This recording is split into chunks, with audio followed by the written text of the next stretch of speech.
कल वैराग की महिमा में उस भाव वाला छंद कहा गया था जिसमें बताया गया कि ये सब कुछ हो लेकिन वैराग्य ना हो तो किसका। आज अगले छंद में बताया जाएगा कि कुछ न हो और वैराग्य हो तो सब कुछ है।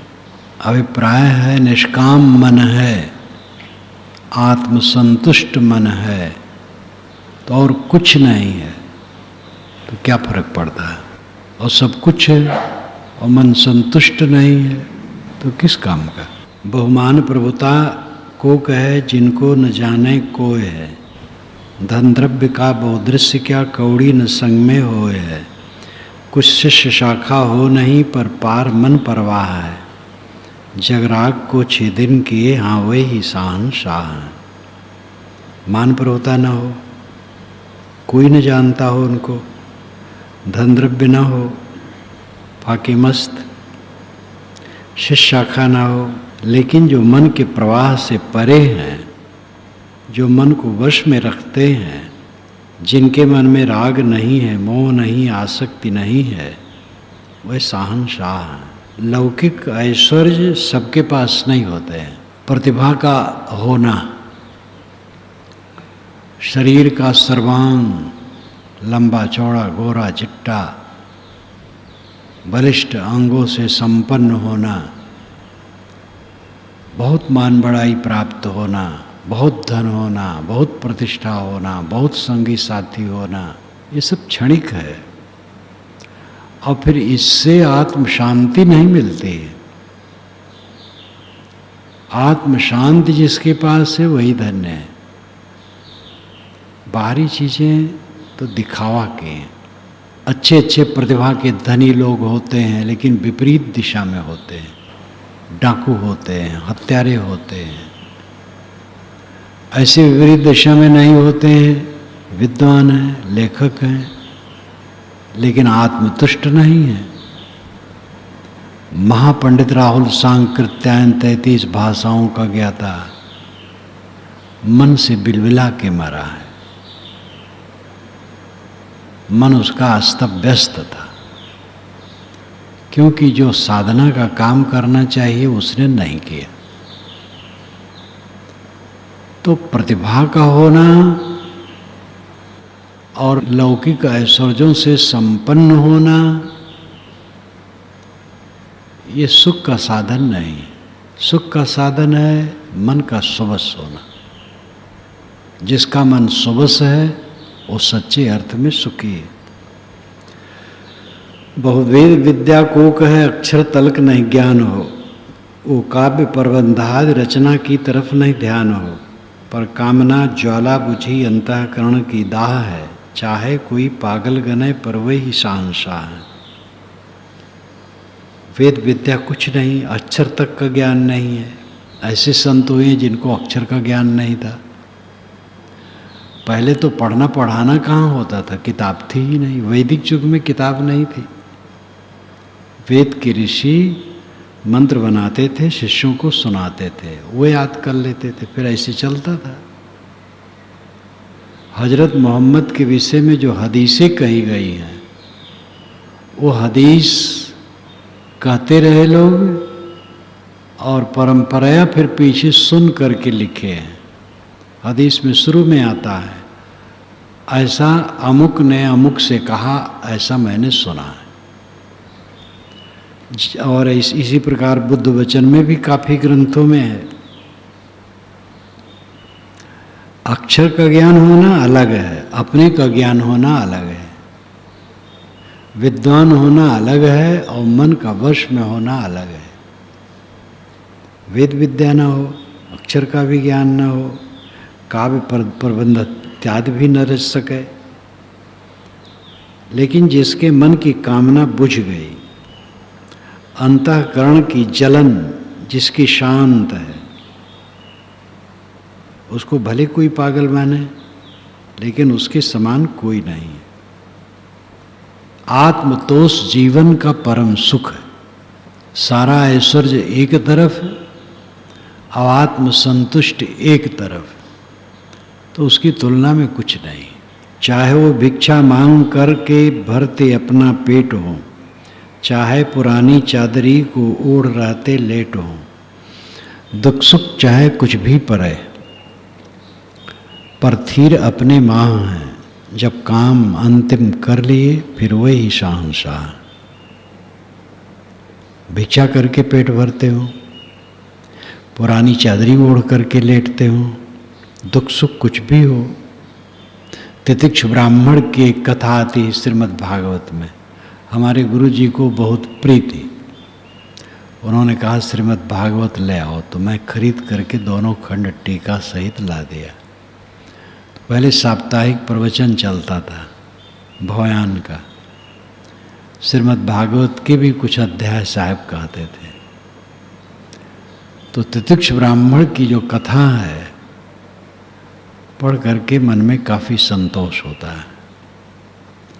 जो लोग उसका तिरस्कार करते हैं वो तपस्वी है, साधक है, समय से अस्वस्थ भी हो जाता है, लोग उस पर थूक देते हैं, क्या करते हैं क्या करते हैं, लेकिन वो प्रतिक्रियाहीन शांत आत्मा है।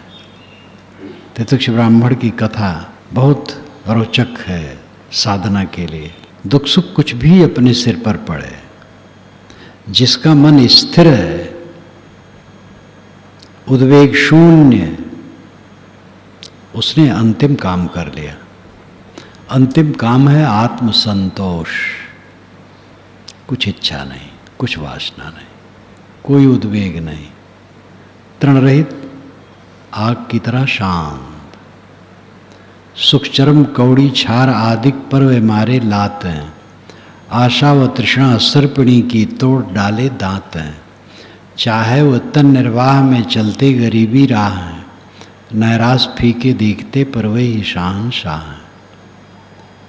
चर्म कौड़ी छार, जर्जरू जमीन, झगड़े की घर तीन, वेद में भी आता है।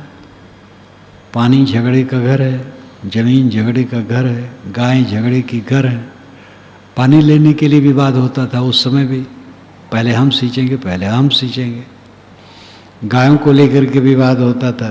चर्म कौड़ी छार, जर जोरू जमीन, चर्म जोरू कौड़ी धन छार जमीन पर उन्होंने लात मार दिया, यानी इनके प्रति आकर्षण उनका कुछ भी नहीं। आशा तृष्णा की सर्पिणी के दांत को उन्होंने तोड़ दिया। न भोगों की आशा रखते हैं और जो प्राप्त है न उसमें तृष्णा रखते हैं। शरीर में गरीबी चाल से चलते हैं, नैराश से फीके दिखते हैं, लेकिन वह शहंशाह है। जिनका चित्त निर्मल है, जिनके मन में शांति है, वो बादशाहों का बादशाह है। जिनके न कोई मित्र है रक्षक न परिजन संग है, तन से कृषित दुबले निरस या रोग पीड़ित तंग है। पीड़ा मिटी यदि काम की भोगों से बेपरवाह है, रहते सदा निर्माण हो पर वही शहंशाह। कोई संगी साथी नहीं है, शरीर का रक्षक नहीं है, शरीर कृषित है, निरस है, रोग से भी पीड़ित है, लेकिन काम की पीड़ा जिनकी मिट गई है, भोगों से निष्फिक्र हो गए हैं, और जिनके मन में अहंकार की आग नहीं है, निर्वाण है, वे धन्य है। ये काम बहुत सरल है, बाहरी चीजें सबको उपलब्ध नहीं हो सकती हैं। और शरीर जो है सो है, उससे भिन्न ढंग से जाओ कैसे मिलेगा? अवस्था बदल जाती है। बूढ़ा आदमी जवान कैसे हो सकता है? सबके पास बहुत धन तो नहीं आ सकता है, सबकी प्रतिभाएं बड़ी नहीं होती हैं। बाहरी चीजों में अपनी सुवस्था नहीं है और उनके उपलब्धि में जीवन का फल भी नहीं है। जिसमें जीवन का फल है उसकी उपलब्धि में हम पूरा स्वतंत्र हैं, और वो है अपने मन को मारना, अपने मन को समेट लेना। काम की पीड़ा मिट गई जिसके चित्त की, वो धन्य है। कौमार यौवन वृद्ध हों और वर्ण में विहीन हों, करते गुजारा कष्ट से भिक्षुक दरिद्री तीनों, निज रूप में धीर है न अन्य कोई चाह है, अपरोक्ष स्थित दिव्य है फिर वही शहंशाह। कुमार हो, जवान हो, बूढ़े हो, वर्ण में ऊंच नीच जो कुछ भी हो, तो बोली है केवल। कष्ट से गुजारा करते हो, दरिद्र हो, दीन हो, लेकिन अपने आप में स्थित है, चाहना रहित है, अपरोक्ष स्थित दिव्य है फिर वही शहंशाह। अपरोक्ष स्थित, स्वरूप स्थित, प्रत्यक्ष, परोक्ष, अपरोक्ष, ये तीन विषय हैं। इंद्रियों से प्रतीतमान जगत प्रत्यक्ष है और मन से अवधारित कल्पनाएं परोक्ष हैं और स्वयं अपरोक्ष है। इंद्रियों से जाना जाता है वह प्रत्यक्ष होता है और मन की कल्पनाओं से जो भी चित्त में प्रतिबिंबित होता है वो परोक्ष है। इंद्रियां शांत हो गई, मन शांत हो गया तो अपरोक्ष है, स्वयं है। अपरोक्ष बोध ही सच्चा बोध है। जीव असंख्य अनादि है, ईश ब्रह्म को नाय। कर्म वासना दग्ध हो, मुक्ति में संशय नाय। मुक्ति के विषय में कई दोहों में श्री निर्मल साहब ने कल उसकी व्याख्या मैंने की। जीव एक नहीं है, असंख्य अनादि है और इसको कोई ईश्वर ब्रह्म तकलीफ देने वाला नहीं है। कर्म वासनाओं का नाश होता है, मोक्ष में संशय नहीं है। जीव असंख्य अनादि है, जीव असंख्य अनादि है, सदा से है, स्वतः आपका स्वरूप स्वतः है, अपूर्ण आप नहीं है, पूर्ण है और कोई ईश्वर ब्रह्म आपको तकलीफ देने वाला नहीं। एक धारणा है कि ईश्वर सृष्टि बनाता है और सृष्टि बनाना उसका सहज स्वभाव है। सृष्टि बनाएगा तो सबको सृष्टि में डालेगा। जो जीव मुक्त हो जाएगा उसको भी परांत काल में ला करके सृष्टि में डाल देगा। ये स्वामी दयानंद सरस्वती मानते हैं। तो अब ईश्वर का स्वभाव ही है सृष्टि बनाना। जब जीव कम होंगे तो फिर मुक्त जीवों को भी ला करके डाल देगा। और तो जोरावर है, जो चाहे सो कर दे, बांध के मारे क्यों न सहे। बांध करके कोई मारेगा तो कहाँ जाए, कहाँ भाग के जाए। ईश्वर सबसे बलवान, सब जीवों को रगड़ता है और बांध करके सृष्टि में डालता है। उसका स्वभाव ही सृष्टि बनाना। ये धारणा है, साहब कहते हैं गलत धारणा है। कोई ऐसा ईश्वर नहीं है जो जीव को मजबूर कर देता है। और ब्रह्म है जिससे जगत बनता है। योनिश्च गीयते, ये कहा गया है कि वो सबकी योनि है। शास्त्र योनित्वात्, शास्त्र में कहा गया है कि ब्रह्म सबकी योनि है, उपादान कारण है। तो सारा संसार ब्रह्म है और ब्रह्म और जगत एक है, तो उसमें उत्पत्ति प्रलय लगा ही रहेगा। वो बंद कब होगा? इसलिए स्वबस नहीं है जीव। साहब कहते ये भी गलत है। न तो ईश्वर आपको कोई तकलीफ देने वाला है, न कोई ब्रह्म आपको बंधन में डालने वाला है।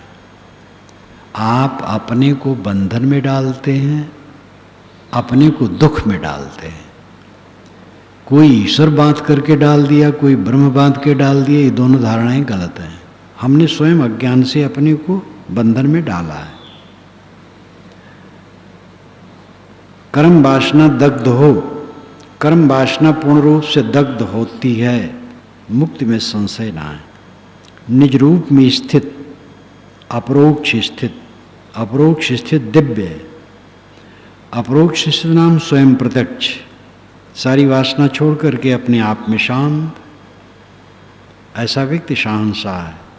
संसार के ऐश्वर्य जितने नाश छाया माहरे, सो जगत हो या वेश हो सब चाह ज्वाला दाहरे। ऐसा समझ आशा तजे वे थीर पाए था है, रहने लिए वैराग की फिर वही शहंशाह है। संसार के जितने ऐश्वर्य हैं सब नास्त की छाया में है। नास्त की छाया का मतलब है नासवान वस्तुओं के अंदर है।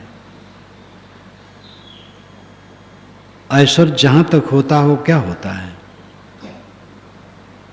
लौकिक पदार्थ, कणों का जोड़, धन, घर, शरीर, मित्र गोष्ठी, सम्मान, पद प्रतिष्ठा, ये सब क्या है? सब परिवर्तनशील है, सब नास्ति छाया में न अस्ति। नास्ति का मतलब न अस्ति, नहीं है। है नहीं है, उर्दू के कवि ने कहा है नहीं है। ये शरीर है लेकिन नहीं है, ये संबंध है लेकिन नहीं है, ये खत्म हो जाएगा। सो जगत हो या वेश हो, सब चाह ज्वालाधार है। चाहे जगत का हो चाहे वेश का हो। गृहस्थ लोग का पसारा है, साधुओं का पसारा है, दोनों का पसारा माया ही तो है। गृहस्थों का घर और परिवार और बाग बगीचा खेत बाड़ी, साधुओं का मठ आश्रम, दोनों तो माया है। वहाँ माता पिता भाई भगनी पति पत्नी इत्यादि, यहाँ गुरु शिष्य गुरु भाई का संबंध, लेकिन देह तो सब माया है। कोई भी ऐश्वर्य रहने वाला नहीं है, न गृहस्थ का न साधु का। दोनों सावधान। चाहना की ज्वाला में जो जलेगा वही जलेगा। गृहस्थ चाहना की ज्वाला उठाएगा तो जलेगा, और अगर साधु इच्छा की ज्वाला में पड़ेगा तो भी जलेगा। कपड़ा कुछ थोड़े काम करेगा। ऐसा समझ आशा तजे वे थीर पाए था है। ऐसा समझ करके उन्होंने जागतिक आशा का परित्याग कर दिया। वे धीर पाए था है। धीर का मतलब है गंभीर हो जाना, निष्काम हो जाना। धीर शब्द का प्रयोग संस्कृत साहित्य में आध्यात्मिक क्षेत्र में बहुत आता है। परांज खान वितरणत स्वयंभू तस्मात् परांग पश्चित नान्तरात्मन कश्चित धीर प्रतिज्ञात्मानमैक्षत आवृत्ति चक्षु अमृतत्वमिच्छन। परांच खान वितरणत स्वयंभू, स्वयंभू ने प्रकृति ने परांच खान वितरणत बाहर इंद्रियों को खोल खोल के निकाला है। तस्मात् इसलिए परांग पश्चित मनुष्य बाहर देखता है, नान्तरात्मन नान्तरात्मन अंतरात्मा को नहीं देखता। कश्चित धीरा कोई धीरवान पुरुष धीर रख करके, धैर्य रख करके, मन में न बह करके, अपने में कायम रह करके, प्रत्येक आत्मन ऐक्षत, प्रत्येक भीतर आत्मन आत्मा को ऐक्षत देखते हैं। आवृत्ति चक्षु अमृतत्व मिच्छन इंद्रियों को समेटकर अमरता की इच्छा रखकर, वह अमरता की इच्छा रखते हैं, तृप्ति की इच्छा रखते हैं, परमानंद की इच्छा रखते हैं, अमृतत्व के अनुभव की इच्छा रखते हैं, इसलिए इंद्रियों को समेट लेते हैं। वह धीरवान है। धीरवान वह है जो मन को वश में कर ले, इंद्रियों को वश में कर ले, भोगों का त्याग करे, अहंकार का त्याग करे। ये शरीर में ज्वाला है, काम वासना क्रोध लोभ इत्यादि की, इसको जो ठंडा कर दे वो धीरवान है। धीर शब्द अपने आप में बहुत महत्वपूर्ण है। धृति क्षमादमोस्ते धर्म के लक्षणों में धृत पहले कहा गया, इसीलिए ऐसा समझ आशा तजे वे धीर पाए था है। रहनी लिए वैराग की फिर वही शहंशाह है। वैराग की रहनी जो धारण कर लिया वो बादशाह हो गया। वैराग की रहनी अनासक्ति की स्थिति, किसी कपड़े में हो, कोई हो, गृहस्थ विरक्त, जो अनासक्त है वो परमानंद का अनुभव करता है। हे मित्र, मन तू चेत कर रहनी बना वैराग की। विषभोग इच्छा त्याग दे, सुख भावना जग राग की, बस स्थिर हो अंतिम समझ मनवेग गत परवाह है। निष्काम मन जब हो गया वस्तु ही शहंशाह है। परवाह शब्द इसमें कई बार लिखा गया, तो परवाह, परवाह चिंता, लेकिन यहाँ प्रवाह है। पद बैठने के लिए परवाह लिखा गया। प्रवाह मन वेग गत परवाह है, यानी मन के प्रवाह से गत है। मन वेग प्रवाह गत, मन के वेग के प्रवाह से परे हो गया। हे मित्र, मन तू भी सावधान हो जा और वैराग की रहनी बना, आसक्त की रहनी बना। आसक्त की रहनी क्या है?